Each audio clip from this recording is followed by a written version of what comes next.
بسم اللہ الرحمن الرحیم نحمدہ و نصلی علی رسولہ الکریم اما بعد۔ ایک صاحب نے سوال کیا ہے کہ ولیمے کی شرعی حیثیت کیا ہے اور ولیمہ کب کرنا چاہیے اور کیسے کرنا چاہیے۔ تو جہاں تک اس کی شرعی حیثیت کی بات ہے تو یہ ایک مسنون عمل ہے۔ حضور علیہ الصلاۃ والسلام نے جتنے بھی نکاح فرمائے، ہر نکاح کے موقع پر آپ نے ولیمے کا اہتمام فرمایا ہے۔ حضرت عبد الرحمن ابن عوف رضی اللہ تعالیٰ عنہ ایک مرتبہ حضور علیہ الصلاۃ والسلام کی مجلس میں تشریف لائے اور آپ کے کپڑوں پر کچھ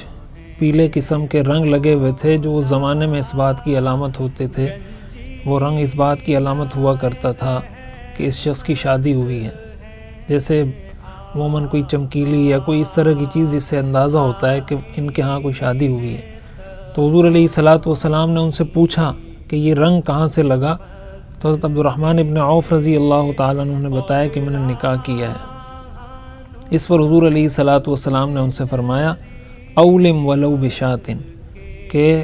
تم ولیمہ کرو اگرچہ ایک بکری ہی کیوں نہ ہو، یعنی آپ نے ان کو باقاعدہ ولیمے کا حکم دیا۔ تو اس سے اس کی شرعی حیثیت بہت واضح ہو جاتی ہے، واضح ہو کر معلوم ہو جاتی ہے کہ ولیمہ سنت عمل ہے اور اس سے اس نکاح میں، اس خاندان میں اللہ تعالیٰ برکتیں عطا فرماتے ہیں۔ لیکن اس کے ساتھ ایک بات یہ بھی سمجھنی چاہیے کہ ہمارے ہاں جس طریقے سے ولیمہ کیا جاتا ہے اور جس طریقے سے قرض لیا جاتا ہے، لاکھوں روپے قرض لے لیے جاتے ہیں، پھر شادی ہال بک کروائے جاتے ہیں، پھر اس میں 4 5 6 ڈشیں لگائی جاتی ہیں، میٹھے کی ڈشز الگ ہوتی ہیں اور عام جو اسپائسی کھانے ہیں یا نمکین ہے اس کی ڈشیں الگ ہوتی ہیں، اور شادی کے بعد لڑکے والے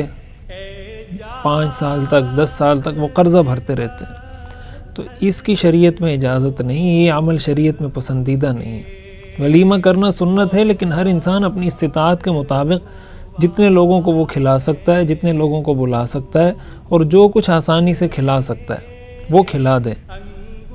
اس طریقے سے تکلف کرنا کہ انسان قرض پہ قرض لیتا چلا جائے صرف اس لیے کہ اس سے اچھا ہو جائے میرا ولیمہ، اس سے اچھا ہو جائے، اس سے اچھا ہو جائے، تو جتنا بھی اچھا کر لیں آپ ولیمہ، آپ سے اچھا بھی کسی کا ولیمہ ہوگا، جتنا بھی اچھا کر لیں۔ تو اس لیے اس چیز کو چھوڑ دینا چاہیے۔ یہ اسراف کے زمرے میں آتا ہے اور قرآن کریم میں آتا ہے کہ اللہ تعالیٰ اسراف کرنے والوں کو پسند نہیں کرتا۔ وہ لوگ جو پیسوں کو اس طرح ضائع کرتے ہیں، اللہ تعالیٰ فرماتے ہیں وہ شیاطین کے بھائی ہیں، ان المبذرین کانوا اخوان الشیاطین۔ ہاں کسی کو اللہ تعالیٰ نے دیا ہے، وہ کسی سے قرض بھی نہیں لے رہا، اس کو اللہ نے اتنا دیا ہے کہ وہ 5 ڈشیں بھی اگر ارینج کرواتا ہے اس پہ نہ کوئی بوجھ پڑتا ہے، کوئی پریشانی نہیں ہوتی، ایسی وسعت اللہ نے کسی کو دی ہے وہ کرے، تو اس کے لیے یہ مناسب ہے، یہ بہتر ہے۔ لیکن ہر آدمی اپنی حیثیت کو دیکھے۔ جہاں تک بات ہے کہ ولیمہ کب کرنا چاہیے، تو اس کا افضل اور بہتر وقت یہ ہے کہ رخصتی جب ہو جائے تو ایک رات گزرنے کے بعد، رخصتی والی رات گزرنے کے بعد اگلے دن ولیمہ کر لیا جائے۔ اب چاہے وہ 1 دن بعد کیا جائے رخصتی کے، 2 دن بعد کیا جائے، 3 دن بعد کیا جائے، جب بھی وہ دستیاب ہو، جب بھی موقع ہو اور جب بھی جو بھی ارینجمنٹ ہو جائے، تو رخصتی کی 1 رات کے بعد ولیمے کا اہتمام کر لینا چاہیے۔ بہرحال اگر رات گزرنے سے پہلے بھی کوئی ولیمہ کر لیتا ہے تو اس کے اندر بھی کوئی حرج نہیں ہے، لیکن افضل اور بہتر طریقہ یہ ہے